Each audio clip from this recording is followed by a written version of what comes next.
Merci. Monsieur le rapporteur, l'avis de la commission. Oui, Madame la Présidente, chers collègues, un sujet important puisque nous l'avons abordé effectivement hier soir. Donc d'abord, ce qu'il faut préciser, c'est qu'un amendement 2640 propose une réécriture de cet article à travers notamment la limitation aux très petites entreprises, justement, de manière à permettre à ces très petites entreprises d'avoir accès à cette simplification, mais pas aux grandes entreprises. Et celui-ci exclut d'ailleurs de son champ les établissements de crédit d'assurance et ne porte donc pas atteinte à la transparence, notamment des activités bancaires.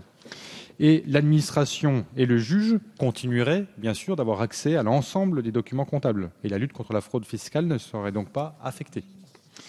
Par ailleurs, conformément à la directive comptable du 26 juin 2013, seules les petites entreprises seront concernées. Elles pourront demander la non-publicité de leur compte de résultat uniquement à l'exclusion de leur bilan. Car il faut préciser que seul le compte de résultat peut ne pas être rendu public, mais ce n'est pas le cas du bilan qui reste, lui, public. Et dans tous les cas, les financeurs gardent leur accès, ce qui est aussi une précision importante. Et je crois que la solution qui est proposée par notre collègue Laclais permettra d'aller dans le bon sens. Donc, avis défavorable pour la suppression, et ensuite on parlera de l'amendement de notre collègue Laclais. Monsieur le ministre. Bonjour Madame la Présidente. Oui, j'ai eu l'occasion de commencer à m'exprimer sur ce sujet hier. Comme vous l'aviez vous-même mentionné, je ne partage les réserves qui avaient pu être faites sur le texte initial, ayant émis un avis défavorable en commission spéciale sur l'amendement qui avait été alors proposé et voté.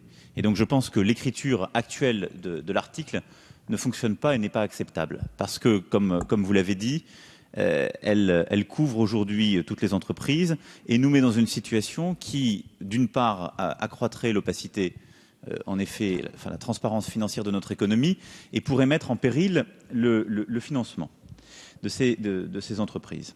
Alors, il y a deux possibilités. La première, qui est celle que vous suggérez à travers vos amendements de suppression, qui est de tout bonnement supprimer cet article. C'est une option qui est offerte. Il y en a une seconde qui est de regarder la réécriture complète qui est proposée par l'amendement 2640. Et c'est sur ce point que je veux peut-être quelques minutes m'arrêter. J'ai eu l'occasion de le faire hier. L'amendement 2640, donc déposé par Madame Laclais, Monsieur Carèche, etc., conduit à réécrire en profondeur cet article et à trouver l'équilibre entre la transparence qui est souhaitée par tous et qui est l'un des critères de ce texte, parce que je crois que nous avons dans beaucoup de secteurs économiques ajouté de la transparence, et d'autre part, la volonté qu'ont beaucoup d'entreprises de protéger les informations sensibles. Et donc, de quoi s'agit-il? Je pense que c'est ça qu'il est important de bien avoir en tête. D'abord, c'est d'offrir une possibilité aux petites et moyennes entreprises avec 3 critères pour les définir. Je les cite ici. Un bilan qui dépasserait 4 millions d'euros, un chiffre d'affaires net total de plus de 8 millions d'euros et 50 salariés. Si 2 de ces critères sont dépassés, on sort du jeu et on est dans la transparence totale. Et pour les entreprises qui auraient donc 2 de ces critères, c'est la possibilité qui serait offerte de ne pas rendre public le compte de résultat. Et donc, le bilan et toutes les annexes au bilan seraient bien évidemment rendus publics comme elles le sont aujourd'hui, mais possibilité serait offerte à ces entreprises de ne pas rendre public le compte de résultat. Et sur ce point, il me semble que là, on rentre dans une option qui est proportionnée, avec 2 précisions d'importance. La première, c'est que tous les financeurs ont accès à tous les documents, y compris le compte de résultat. Tous les financeurs. Et par rapport à la préoccupation que je partage et qu'a exprimée Madame la députée Berger, on ne serait pas dans une situation, et Madame la députée Abeille l'a aussi évoqué, on ne serait pas dans une situation qui serait contraire à ce qu'on a poussé sur le crowdfunding. Au contraire. Puisque là, pour toutes les entreprises, il n'y aurait aucune restriction aux financeurs, scoreurs, comme on les appelle, et pardon pour cet anglicisme, en tout cas tous les acteurs qui permettent le financement de l'économie, ils auraient un accès libre et entier à toutes ces informations. Mais la possibilité serait offerte, dans le cadre de ces critères, à ces entreprises, de ne pas rendre public uniquement le compte de résultat. Pourquoi? Parce que c'est le compte de résultat qui permet de reconstituer la marge pour les concurrents. Et c'est ça le problème qui, je crois, était recherché à travers l'amendement initial. Or, et j'attire votre attention là-dessus et je conclurai, Or, enfin, en tout cas, moi, c'est celle que j'ai entendue, pardon, monsieur le député Paul, vous avez sans doute raison. Donc, en tout cas, c'est celle que je considérais comme acceptable, bien qu'ayant prononcé un avis défavorable. Or, je crois qu'il faut que nous ayons toutes et tous en tête la situation dans laquelle nous sommes, c'est qu'aujourd'hui, un tiers des entreprises ne déposent pas. Un tiers. Pourquoi ? Souvent en arguant ces sujets de confidentialité de l'information. Et donc, j'avoue que je préfère une situation où nous définissons le cadre dans lequel il y a une obligation pleine et entière de dépôt, et pour des entreprises qui sont sous certains seuils, la possibilité de ne pas déposer le compte de résultat uniquement, qui est une information extrêmement sensible, mais de le rendre évidemment disponible et accessible à tous les financeurs et tous les acteurs du financement. Voilà les précisions que je voulais apporter. Donc, j'aurais plutôt le souhait, dans ces cas-là, qu'on préserve l'article pour pouvoir le réécrire avec l'amendement 2640, ce qui me conduit, sans revenir sur aucun des points que j'avais pu mettre en avant dans la commission spéciale, à plutôt souhaiter qu'il y ait un retrait des amendements de suppression, où j'aurais sinon un avis défavorable, mais en défendant le 2640. Du coup, je ne reprendrai pas la parole à cette occasion. Monsieur Carèche. Oui, merci Madame la Présidente. Je veux rassurer un certain nombre de nos collègues, et d'ailleurs ça avait été très clair dans le débat qui a eu lieu à la commission spéciale. Il ne s'agit pas évidemment de favoriser l'évasion fiscale avec ce type de mesures. Il s'agit simplement de traiter un réel problème. Et le ministre vient de le souligner. Ce problème, il est très simple, c'est qu'un certain nombre d'entreprises, et elles sont nombreuses, préfèrent ne pas publier leurs comptes, y compris payer d'ailleurs une amende, parce qu'elles considèrent qu'effectivement, c'est donner des informations parfois à la concurrence, et que donc elles préfèrent protéger leur activité comme cela. C'est une réalité. On peut faire, comment dirais-je, on peut ne pas la voir, mais elle est tout à fait avérée. Et il existe même des officines aujourd'hui qui font ce travail régulièrement et dont l'activité principale est effectivement de rechercher des informations pour essayer de trouver un avantage concurrentiel. Alors, je pense qu'effectivement l'amendement, parce que l'amendement était, soyons clairs, à la fois un peu radical et surtout il était contraire, si j'ai bien compris, au droit communautaire. Donc je pense que l'amendement qui a été proposé, qui est beaucoup plus ciblé, répond tout à fait à la préoccupation qui avait été exprimée. Simplement, et je veux attirer l'attention de nos collègues, si nous votions les amendements de suppression, l'amendement de 1640, sur lequel j'ai cru comprendre qu'à la fois les rapporteurs et le gouvernement donnaient un avis favorable, ne pourrait pas être examiné. Donc moi, ce que je souhaiterais, c'est que les amendements de suppression soient retirés pour qu'on puisse examiner l'amendement de 1640. Merci. Madame Rabault, vous m'aviez demandé la parole. Oui, merci Madame la Présidente. Moi, je souhaiterais avoir deux précisions de la part du rapporteur et du ministre. La première, vous indiquez que le compte de résultat ne serait pas publié, mais le bilan. Et on sait parfaitement qu'il y a des opérations comptables qui n'entrent pas dans la partie compte de résultat, mais qui impactent directement le haut de bilan, c'est-à-dire sans passer par la case compte de résultat, en passant directement par la case capital. On sait que ça... Donc, ça veut dire que même sur une partie de création de richesse pour l'entreprise, vous acceptez que celle qui passe par la case compte de résultat ne soit pas publiée. En revanche, celle qui passe directement par la case haut de bilan, qui n'entre pas dans la ligne compte de résultat, soit publiée. Ça crée une distorsion. L'amendement qui est proposé, même sur les PME, crée une distorsion importante au regard de, entre parenthèses, de ce qu'on pourrait appeler l'égalité de l'information. Vous créez 100 de richesse dans une entreprise. Pour des règles comptables, une certaine partie passe dans le compte de résultat, l'autre ne passe pas dans le compte de résultat, elle passe directement dans la partie haut de bilan. Ça, c'est la première question. La deuxième, je rejoins ce qu'a dit ma collègue Karine Berger, quand on regarde la structure financière des PME, puisque votre amendement concerne les entreprises de moins de... concerne essentiellement les PME. on se rend compte qu'en France, on a cette particularité où les entreprises, quand on regarde le bilan d'entreprise, on a une partie fonds propres, prêt des banques et prêt des entreprises entre elles. Je sais que ma collègue Chantal Guittet voudra aussi revenir sur ce point. Cette partie-là des prêts des entreprises entre elles via le compte fournisseur est extrêmement importante. Aujourd'hui, avec cet amendement, comment voulez-vous qu'un fournisseur ou un client se fasse des prêts entre elles si elles ne peuvent pas avoir accès à l'information financière? Moi, je serais une entreprise, j'aurais à accorder de la trésorerie via des délais de paiement. Si je n'ai pas accès au compte financier de l'entreprise, tout simplement, je dis que je ne fais pas ces délais de paiement. Donc, ces deux points-là, Monsieur le ministre et Monsieur le rapporteur, je souhaiterais avoir des précisions. Je vous remercie. Monsieur le rapporteur général. Merci, Madame la Présidente.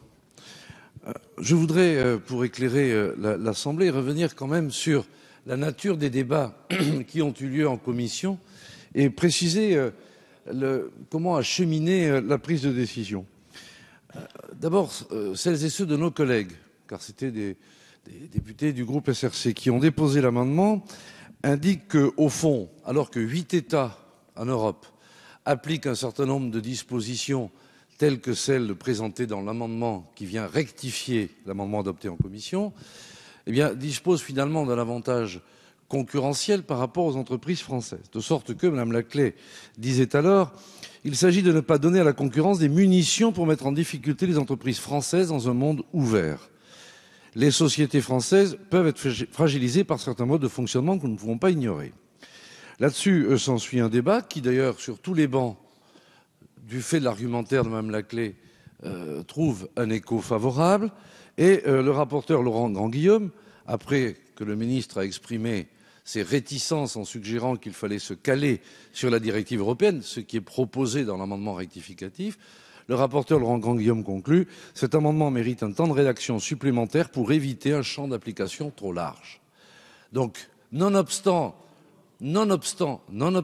l'avis défavorable du ministre et celui du rapporteur et les réticences que j'ai exprimées, la Commission l'a adopté. Et donc, nous arrivons aujourd'hui dans le droit fil des travaux de la Commission. Nous arrivons à la rectification souhaitée dès la Commission, mais qui n'a pas été alors réalisée, pour faire en sorte que, à la fois, bien entendu, l'amendement dont on a déjà expliqué hier soir et ce matin qu'il était totalement inadéquat et il doit donc être inopérant, mérite pour autant d'être réécrit dans un double but. À la fois que nos entreprises soient à armes égales, qu'ensuite nos dispositions respectent le droit européen ni au-delà ni en deçà, mais se calent au fond sur les règles de la concurrence qui font qu'on n'est pas toujours obligé d'aller à l'état de faiblesse lorsqu'on est dans un rapport de négociation commerciale ou un rapport de force. Ensuite, quand notre collègue Rabault dit mais certains ne pourront pas accéder à un certain nombre d'informations, qu'ils les demandent. Et si l'entreprise est dans un rapport de confiance, elle les fournira. Si l'entreprise a des choses à cacher, elle ne les fournira pas. Et donc, j'ai envie de dire que du coup, quand une entreprise ne fournit pas de renseignements, elle n'inspire pas la confiance, donc le partenariat ne s'établit pas. Par conséquent, ce n'est pas parce que certaines informations ne seraient pas ouvertes à tous les vents et publiées partout que cela signifie qu'on serait dans la cachotterie, puisqu'il suffit de demander. Et quand vous êtes dans un rapport d'affaires, si on ne souhaite pas vous donner toutes les indications, la confiance qui est nécessaire à la conclusion d'un accord n'est alors pas réunie. C'est pourquoi, très franchement, il me semble que, comme l'avait indiqué Laurent Grandguillaume en commission, aussi vrai que cet amendement est inadéquat, aussi vrai nous paraît-il nécessaire de retenir l'amendement rectifié tel qu'il est proposé. Or, vous le savez bien, si on supprime l'amendement dont plus personne ne veut, issu de la commission, à ce moment-là, on ne pourra pas le rectifier, de sorte que on passerait, j'ai envie de dire, du péché par excès à un angélisme qui serait sans doute fatal à un certain nombre de capacités d'agir de nos entreprises. Madame Guittet. Oui, alors moi, j'aurais aussi des questions. Je pense que les documents comptables, à l'origine, si on leur demande de les publier, c'est pour qu'il y ait une parfaite information des tiers et des parties prenantes. Dans les parties prenantes, vous parlez toujours des concurrents, vous parlez peu souvent des salariés de l'entreprise. Un compte de résultat, c'est aussi un moyen d'analyser le rapport de force et de savoir où va la valeur ajoutée, notamment si ça va plus vers l'autofinancement, les dividendes ou alors les salaires des entreprises. Et moi, je trouve que c'est important qu'un compte de résultat soit accessible aux salariés pour qu'ils puissent faire cette analyse. Et moi, je l'ai pas vu, l'amendement rectifié, donc je veux bien. Et deuxième chose, je trouve que les parties, quand vous parlez des parties prenantes et du financement des entreprises, je suis tout à fait d'accord avec Valérie Rabault, le financement des entreprises, il est en grande partie dû au délai des fournisseurs qui accordent des délais plus ou moins longs pour permettre aux entreprises d'avoir un besoin de fonds de roulement non excessif. Donc quand vous parlez de financeurs, moi je voudrais bien savoir de qui vous parlez. Monsieur Goldberg. Oui, merci Madame la Présidente. En dehors des éléments qui ont pu être apportés par Valérie Rabault ou Chantal Guittet à l'instant, moi je voudrais quand même souligner que ce dont nous discutons, c'est la modification d'une ordonnance du 30 janvier 2014. D'une ordonnance pour laquelle le Parlement s'est dessaisi de son pouvoir de législation au profit du gouvernement et que le gouvernement a choisi le 30 janvier 2014 de concentrer la publication des comptes, enfin plutôt d'exempter la publication des comptes uniquement pour les micro-entreprises. Ça pose à mon avis deux sujets. Un sur lequel plusieurs collègues sont revenus depuis le début de cette discussion, c'est-à-dire que la législation par ordonnance n'est pas forcément la meilleure méthode à suivre. Et puis la deuxième matière, c'est de dire en quoi aujourd'hui on changerait de paradigme pour passer finalement d'une exemption d'obligation uniquement pour les petites entreprises moins de 10 salariés à une exemption de cotisation, si je comprends bien l'amendement 2640 rectifié, uniquement pour les entreprises de moins de 50 salariés, répondant à la définition des petites entreprises. Je dis, vu les mois qu'a créé ce débat, je pense qu'il serait vraiment sage, sachant que nous n'allons pas terminer la discussion de ce projet de loi par cette première lecture à l'Assemblée, de prendre un peu le temps de définir une doctrine, de ne pas être d'amendements adoptés dans des conditions, si j'ai bien compris, par la commission spéciale qui n'étaient pas celles que souhaitait le gouvernement, un amendement ici maintenant rectifié et donner un message clair qui est que celui que la France doit porter, à mon avis, et notamment eu égard aux derniers événements SwissLeaks, d'une transparence dans les relations entre affaires. C'est ce que recherchent les consommateurs et un certain nombre d'entrepreneurs. Mes chers collègues, j'interroge les auteurs des différents amendements de suppression pour savoir s'ils sont maintenus. Madame Abeille, oui, donc il en suffit d'un. Je vous invite à regagner vos places puisque nous allons procéder au scrutin.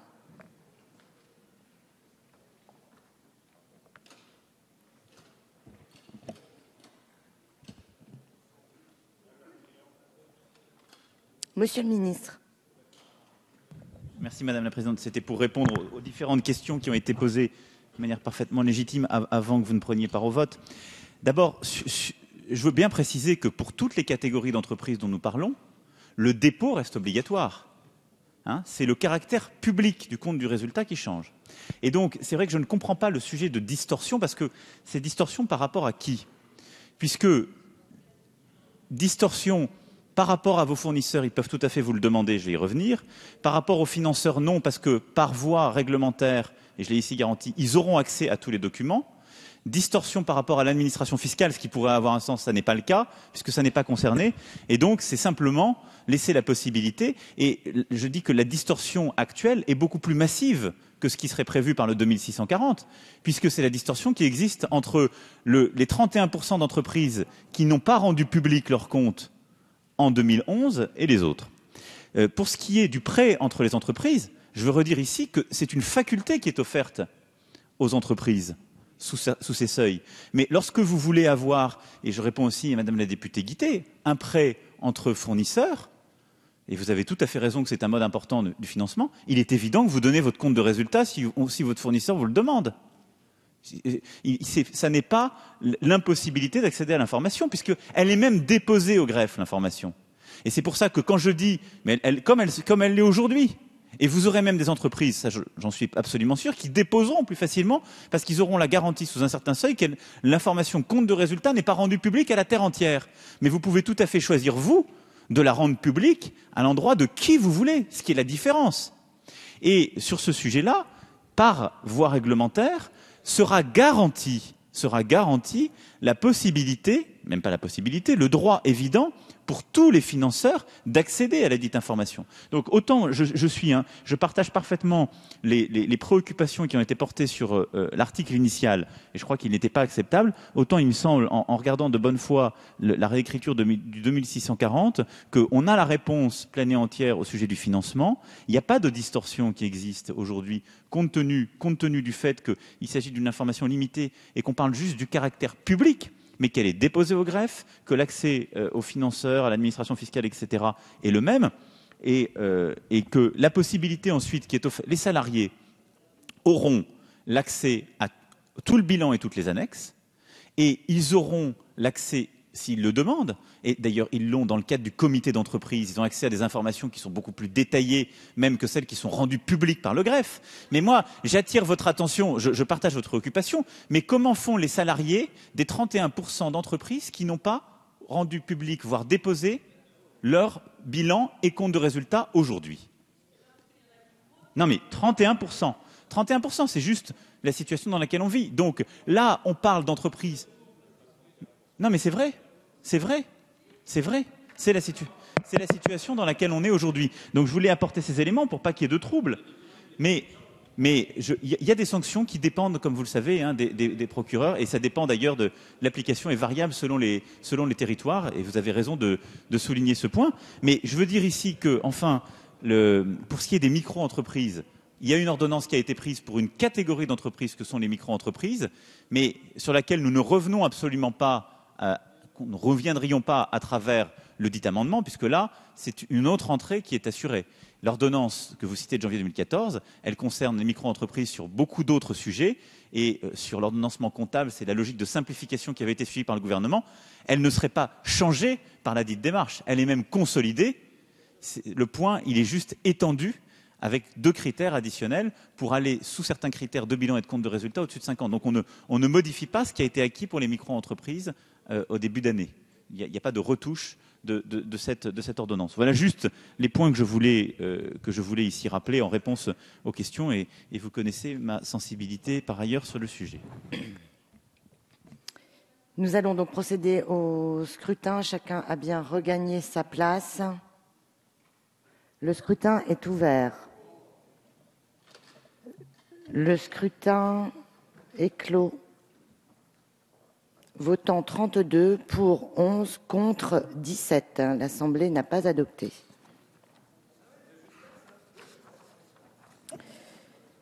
Amendement 2640, Madame Laclais. Oui, merci Madame la Présidente. Écoutez, cet amendement a déjà été finalement défendu et par Monsieur le Ministre, que je remercie, et par nos rapporteurs. Je veux les remercier parce qu'ils ont bien resitué le débat tel qu'il s'est passé dans la commission spéciale, et évidemment les objectifs qui étaient poursuivis, dont chacun reconnaît, et je souligne que le rapporteur thématique l'avait dit lors de la commission spéciale, cet amendement sera à réécrire, de même que le ministre qui avait proposé que nous puissions travailler sur ce sujet. C'est ce qui a été fait. C'est l'objet de cet amendement 2640 qui revient dans une logique qui est celle qui répond aux impératifs de la directive européenne, qui permet donc à nos entreprises de se trouver à niveau par rapport à d'autres entreprises qui d'ores et déjà ont cette législation dans 8 États européens. Voilà, donc moi je pense que cet amendement 2640 permet de revenir à une situation qui devrait satisfaire celles et ceux qui avait débattu de cette question dans l'esprit de trouver une solution à un problème concurrentiel et en même temps, comme l'a rappelé Monsieur le ministre, dans la mesure où il faut répondre à au moins deux des trois critères, je crois que les éléments sont suffisamment cadrés pour ne pas laisser supposer ce que j'ai pu entendre et qui par ailleurs est parfois très désobligeant à l'égard de certains collègues. Je vous remercie. Monsieur le rapporteur, l'avis de la commission.